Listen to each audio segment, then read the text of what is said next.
Siphinde sinibingelele kwikhaya TV2. Wena-ke oqala ukungena kuleli khasi, cela ucofoze ibhathini, subscribe ukuze uzohlezi uthola iy'ndaba zinjengoba zinjalo. UDr John Hlophe akeneme ngendlela amacala aqulwa ngayo enkantolo, ngendlela asalela emuva ngayo, nangendlela okwehliswe ngayo ibhajethi yokusiza ezomthetho. Kodwa-ke awumlalele-ke ukuthi uthini kulo msindo olandelayo, ungasho ukuthi uzwe ngami. MK, Honorable Dr. Hlophe. Thank you very much, Chairperson, Honorable Minister, Deputy Minister, Honorable colleagues, ladies and gentlemen. I stand here representing the MK party. I just want to say, before I make my input, which will be extempore, we did not get the relevant documentation timeously, and that has put me in a tremendous disadvantage. But I will make my input extempore nevertheless.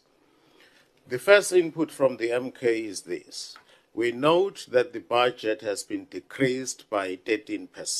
In real terms, this means the courts have to do more and more with less and less. More and more work must be done, but with less and less resources. That's what it means in real terms.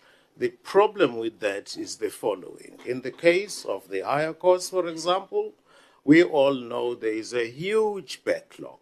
I'm not aware of a single court, high court in this country, which does not have a backlog, particularly cases. This is as a result of a wide range of factors in criminal cases, ranging from load shedding.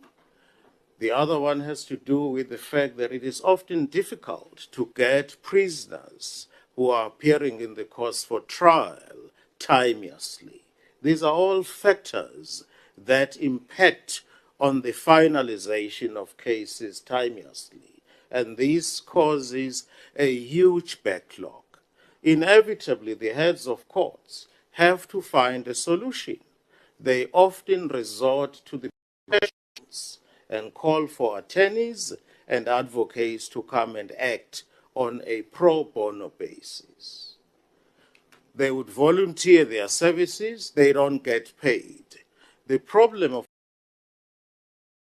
the head of court is put at a tremendous disadvantage. In some courts, you would have 20 or 30 pro bono advocates or pro bono appointments. I don't know how they manage that. It's a nightmare.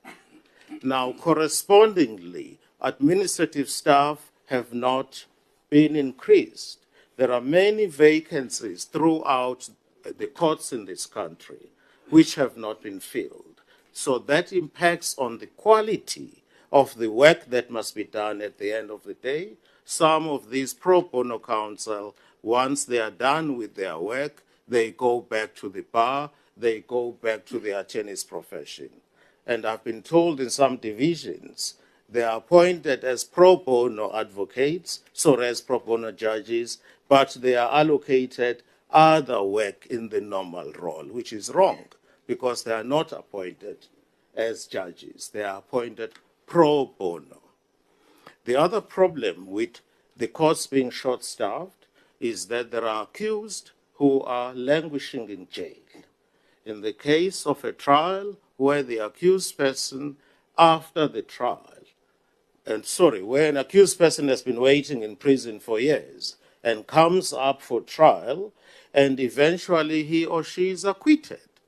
This has serious consequences, right? And the budget, I don't see how that has been factored in the budget to ensure that that doesn't happen.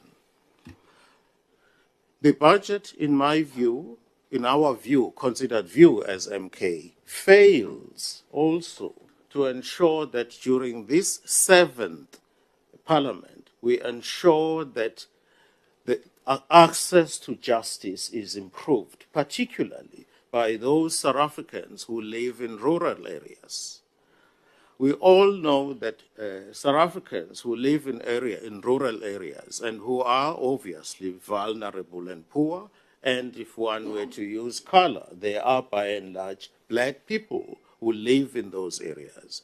Those areas are not developed. Sometimes those areas don't even have bridges. It has been raining. They will not gain access to the courts because of lack of infrastructure in those areas. Maybe the department wants to consider other options that may be available.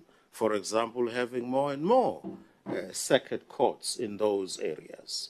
Access to justice, particularly in remote areas, is still a huge challenge for us. The other problem about online services, it's an ideal situation to have a paperless court. The problem is this: you cannot have a paperless court as long as you have load shedding.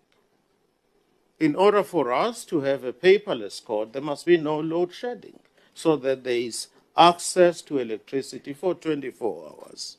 This is why the online project we started many years ago will never be finalized in the foreseeable future, as long as we have load shedding.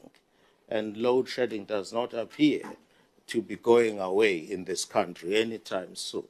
So as long as we have load shedding, the whole idea about online or e-filing is a dream that we will never be able to realize.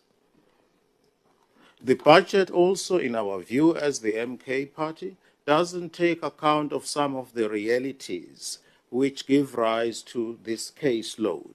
For example, if one does research, cases of malicious prosecution are on the rise. I'm not talking about wrongful arrest. I'm talking about malicious prosecution. Those cases are on the rise and they impact on the budget of this department. Now, what is the solution? The solution lies maybe in part in training our prosecutors, right? Because they often arise in the context of criminal prosecutions.